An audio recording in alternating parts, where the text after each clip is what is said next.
Eu queria falar aqui sobre o que aconteceu, voltando lá no Jardim do Éden. Quando Adão e Eva, eles, por um instante, eles deixaram a vontade de Deus de lado e fizeram a vontade de Satanás. A Bíblia diz que a serpente, mais astuta que todos os demais animais, mais sagaz.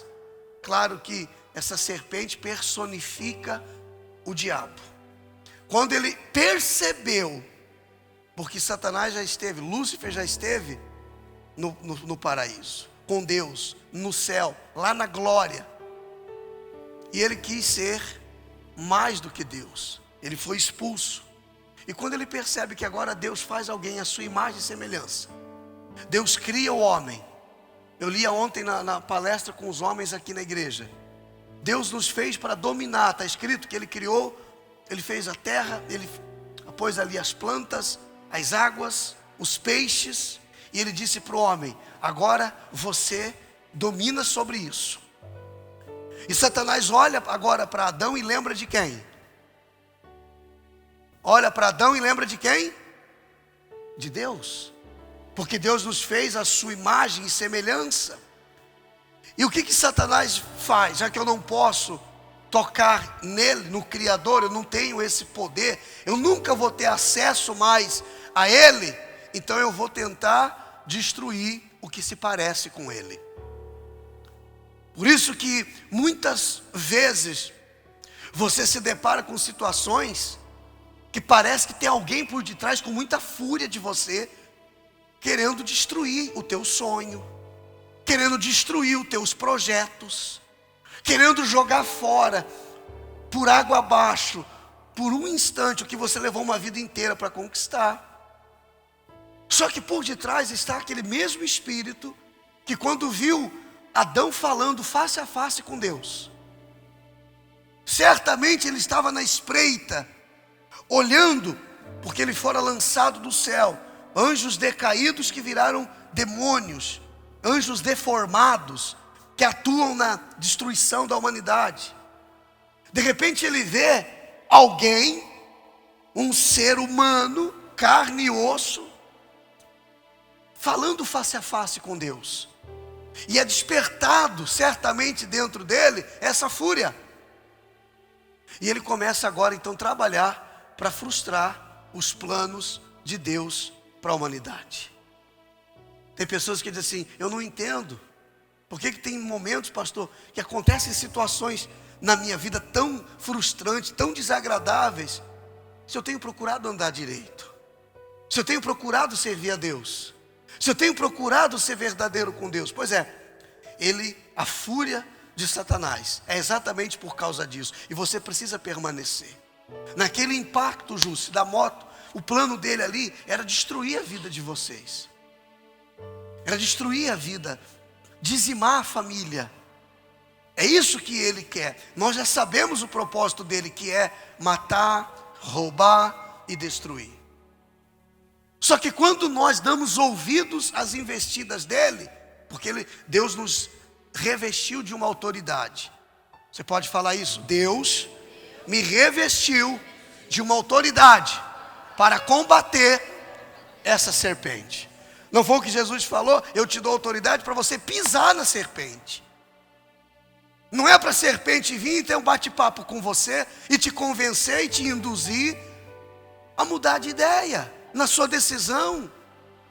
Então a serpente, o diabo, quando eu falar serpente, você já faz essa ligação com Satanás. Vê o homem falando face a face com Deus. Vem, não se apresenta de uma forma rude, né? Com dois chifres na cabeça, como as pessoas pensam que o diabo tem uma imagem feia. Não, ele tem uma imagem, um simbolismo enganador. Ele nunca vai se apresentar a você com um tridente na mão, dizendo assim: ei, eu sou o diabo, eu vim te pegar. Nunca. Assustou, mano. E eu vou acabar com você. Ele nunca vai fazer isso. Ele vai usar pessoas da sua família que você ama, com palavras às vezes que vão te machucar. Quem está comigo? Ele vai usar coisas que você gosta, vai querer tocar em coisas que você gosta. E Deus fica onde, pastor? Deus permite. Por que Deus permite? Para que você use essa situação para amadurecer mais na fé. Porque seria muito cômodo ele botar uma cerca em volta daquela árvore e falar assim, ó, você não vai comer porque eu não vou deixar. Você não vai comer porque eu não vou permitir. Ele poderia botar uma cerca, ele poderia fazer um abismo em volta daquela árvore, falar assim, que é meu, e nem perto você vai poder chegar.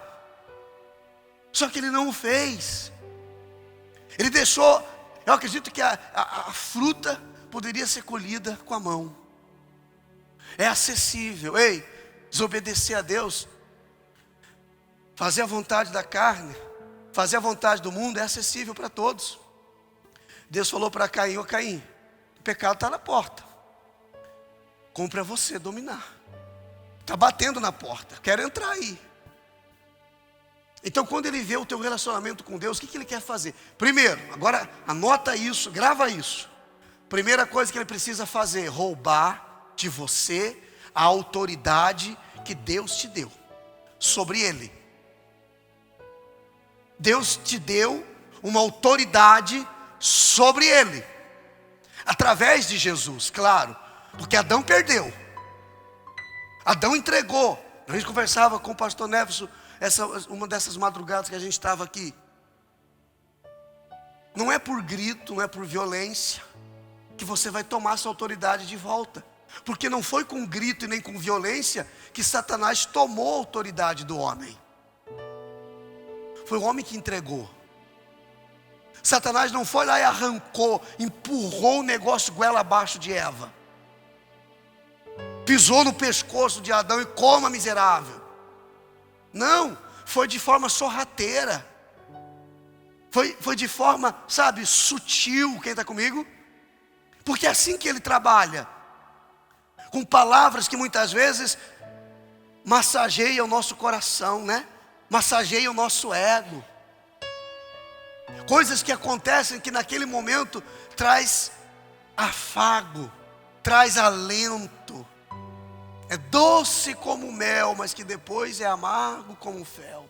É só desgraça, só destruição. Às vezes o resultado, a consequência daquela decisão errada, daquela atitude errada, de ter se deixado levar, ter deixado se enganar, é terrível. Então Satanás não arrancou deles o que Deus deu para eles. Foram eles que fizeram o quê? Entregaram a Satanás. Eles entregaram dando legalidade. Todas as vezes, você precisa entender isso, que você está fazendo algo que é da vontade da serpente, da vontade de Satanás, da vontade do inimigo. Você está dando legalidade para ele. Você está pegando a autoridade que você tinha sobre ele e você está entregando para ele. E aí com essa, eu diria, chave, essa autoridade pode ser substituída por chave. Essa chave, ele leva com ele, para ele poder entrar e sair na tua vida na hora que ele quiser. Deus teve que enviar o segundo Adão. Deus teve que enviar Jesus Cristo, que a Bíblia fala, o autor sagrado inclusive chama de segundo Adão, para ir até cada um de nós, através do seu poder, da sua autoridade. A Bíblia diz que Jesus veio a esse mundo em forma humana, mas cheio de autoridade. Diga isso, cheio de autoridade. Quando você entra na sua casa, você tem que entrar dizendo assim, eu estou cheio de autoridade. E aqui na minha casa, você não vai atuar. Quando você sai pela manhã, quando ela sentou naquela moto, quando estava indo, ela estava corretíssima em fazer algo que o esposo pediu, que o esposo convidou ela para um passeio. Você também não pode ir sempre, né, contra, ao pé da letra, por mais que ela queria estar aqui. Está agora, né? Deus viu a intenção do coração. Ela cheia de autoridade impediu que Satanás causasse uma desgraça. Eles cheios de autoridade. Ela disse que, tu não falou agora, mas nas outras vezes que você contou, nessas madrugadas aí, que por 15 dias você orou toda noite por ela. Toda noite você orou por ela, Fábio, não foi? E você disse: eu quero, Deus, que o Senhor mova as tuas mãos, que o Senhor use essa situação. Ela não estava preocupada com o prejuízo. É claro que é ruim ter prejuízo, mas ela entendeu que tinha alguma coisa ali, alguma estratégia de Satanás, mas um propósito de Deus. E ela começou a orar todos os dias para que Deus usasse isso para salvar essa mulher. E o que a mulher falou para ela? Faz alguns dias que eu comecei a ficar incomodada. Eu não tive mais paz. Eu comecei a andar de um lado para o outro. E andar de um lado para o outro, eles já andam, né? Mas eu comecei a ouvir uma voz, uma coisa falando comigo. Eu preciso vir aqui. E ela disse também que ela falava assim para eles: vocês não estão entendendo. Além de eu pedir perdão, além de eu querer me reconciliar com vocês, eu preciso pagar vocês. Eu preciso resolver essa situação. Eu preciso me resolver. Gente, isso no mundo espiritual tem algo, a gente não vê, mas no mundo espiritual é tão real quanto essa poltrona que você está sentado. Ele quer tirar essa autoridade de você, frustrando você, fazendo alguma coisa dar errado na sua vida. Sabe quando que você entrega a autoridade para ele? Quando você começa a se entristecer, sabe? Começa a se aborrecer pelas coisas que vão acontecendo no curso da sua vida. E Deus permite para que você amadureça e não entristeça, para que você cresça e não diminua na sua fé, para que você suba e não desça na sua fé, para que você vá em frente e não retroceda na sua fé. Quem está comigo? Então, o que nós passamos, entenda, o que nós vivemos de constrangedor. Lembra que Paulo fala: sejam felizes, estejam bem felizes, por passardes por muitas provações, porque a provação produz esperança, a esperança produz confiança. Quando nós somos provados e aprovados, a nossa autoridade aumenta. Só de você abrir a sua boca, Satanás já sabe: eu não posso me meter a besta ali, porque ali tem autoridade. Agora vem em Jesus e diz para a gente o que? Eu te dou essa autoridade outra vez. Mas não perde ela, hein? Como foi lá no Jardim do Éden. Eu dou para você essa autoridade, em meu nome você vai expulsar os demônios. Expulsar os demônios da onde, pastor? Da tua casa, da cama. Quando o casal deita e já não tem mais relacionamento nenhum. Expulsar do teu casamento, quando não tem mais compreensão, não tem mais respeito um para com o outro, quando vivem como dois inimigos debaixo do mesmo teto. Expulsar de onde? Da vida dos teus filhos. Não, pastor, eles não estão na vida dos meus filhos, mas querem estar.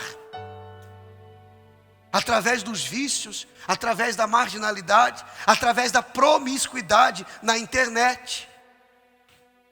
E essa autoridade que Deus te concedeu é para que você exerça essa autoridade desde quando é bebezinho, desde quando está pequenininho. Assim ainda é muito mais fácil você orar, você, ó, Satanás, aqui você não, eu tenho autoridade de mãe, autoridade de pai sobre os meus filhos. Eu vos dou autoridade para você pisar, não mais ser iludido por ela.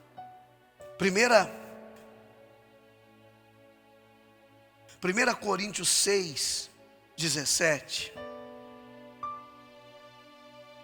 Deixa eu ler para você, com você esse versículo. 1 Coríntios 6, 17. Por favor, abre aí. Eu não vou duvidar do meu Senhor, que abre porta e fecha a porta quando quer.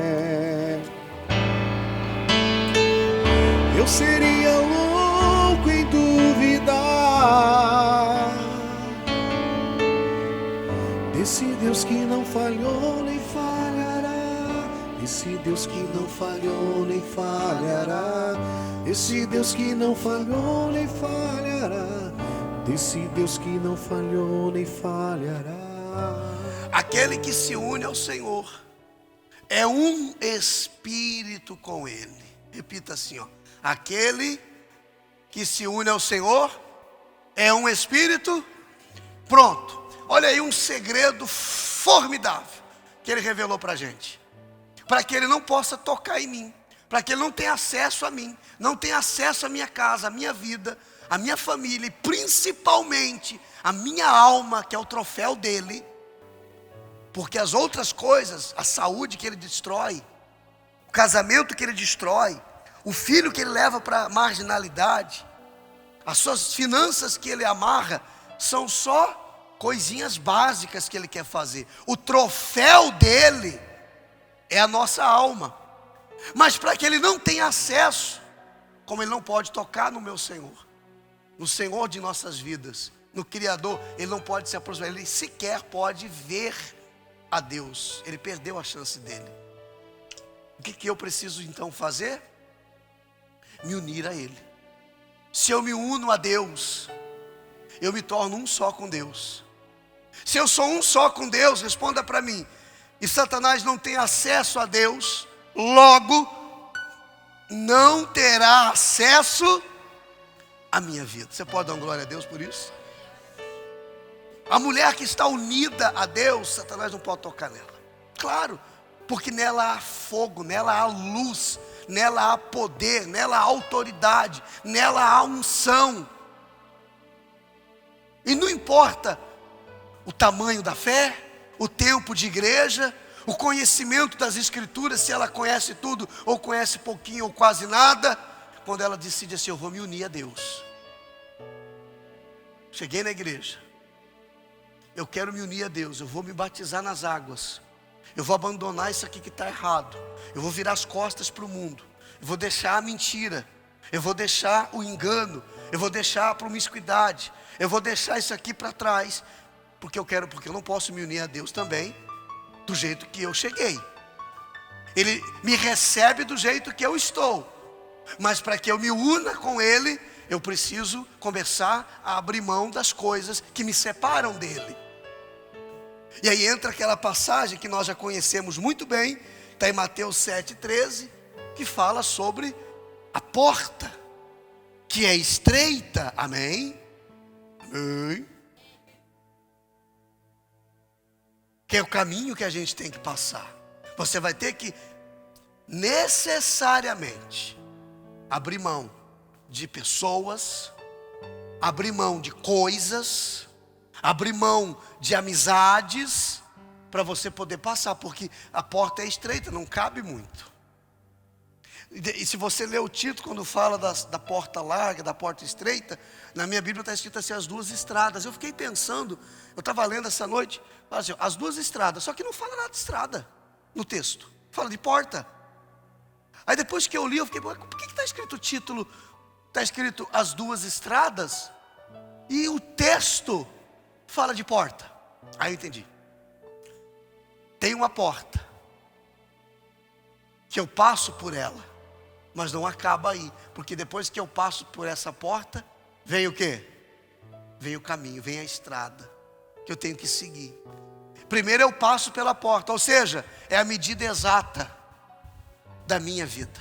Não adianta eu querer carregar os outros nas costas, não adianta eu querer passar por essa porta. Aqui, ó, entrai pela porta estreita. Aí entre parênteses ele diz, larga é a porta e espaçoso o caminho que conduz para a perdição. E são muitos. Você quer fazer parte do muitos? Hã? Não, porque tem gente que quer a Maria vai com as outras. Não, mas está todo mundo indo, está todo mundo fazendo. Ele diz, são muitos os que entram pela porta larga. Larga é a porta, espaçoso é o caminho que conduz para onde?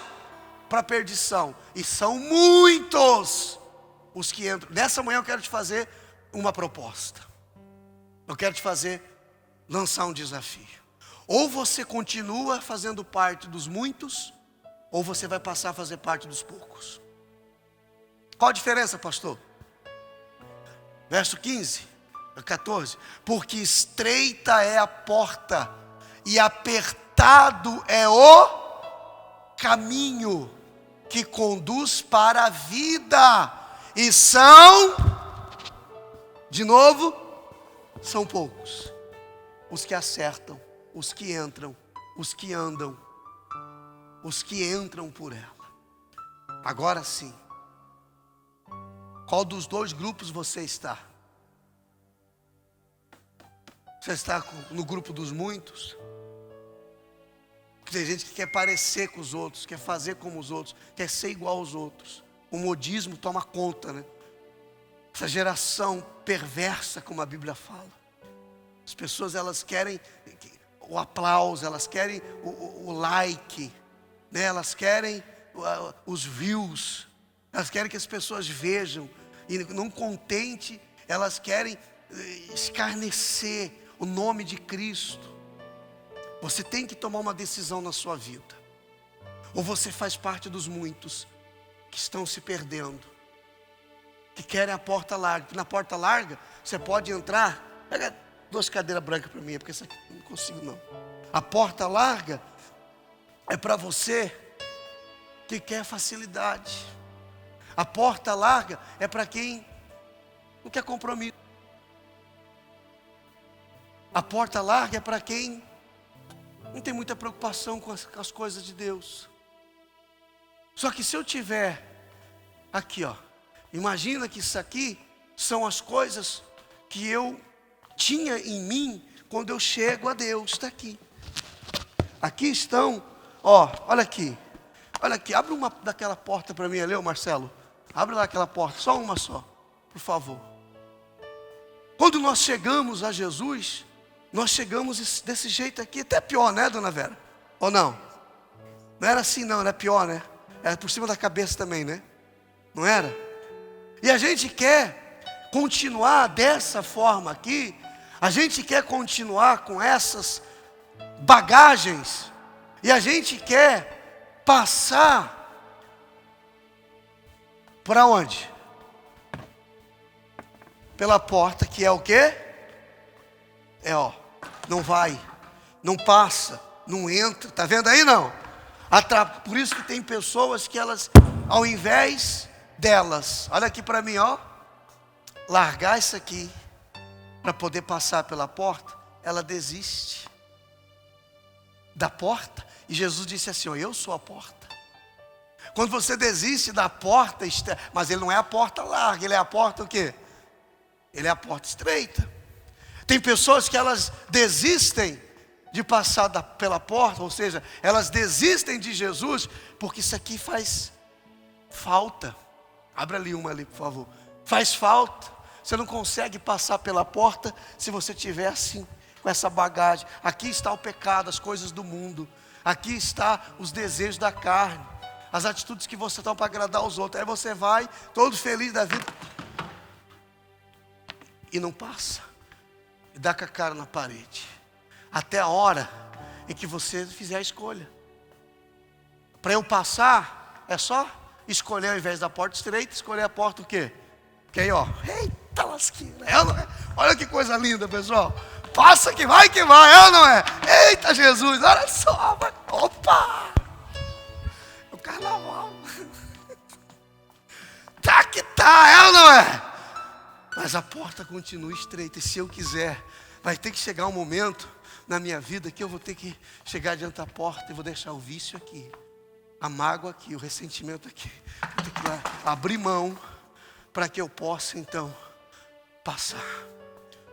Ele disse, eu sou a porta. Obrigado, pastor. E quem passar por mim, entrará, sairá e achará pastagem, achará prosperidade, achará vida. Glória a Deus. Muitos estão passando. Não está firmada nas coisas que pode fazer. Eu aprendi a adorar pelo que é.